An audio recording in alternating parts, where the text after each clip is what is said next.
இந்த சூரிய அம்மா சொன்ன ஒரு ஒரு கருத்தும் அவ்வளோ நல்லா இருந்ததுங்க. வள்ளலாருடைய பாடல்களை பாடி அதனுடைய விரிவாக்கத்தை நல்லா புரியும்படியாக சொன்னாங்க.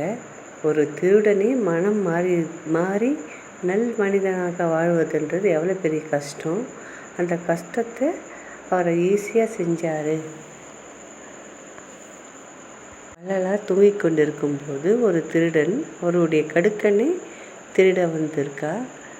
அந்த கடுக்கன் ஒரு காதிலிருந்து கட்டியதை திரும்பி படுத்து இன்னொரு காதில் இருந்த கடுக்கனை கட்டிக்க சொன்னார். அவன் அப்படியே பிரமிச்சு போய் அவர் கையெடுத்து கும்பிட்டான்.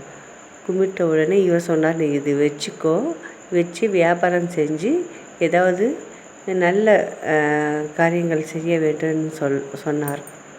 திருடனும் அவருடைய பேச்சை கேட்டு நல் மனிதனாக மாறி நல்ல தொழிலில் முன்னுக்கு வந்து 4 பேருக்கு நன்மை செய்கிற மாதிரி வாழ்ந்தாராம். அதனால் நல்ல பண்புகளை கற்றுக்கணும்.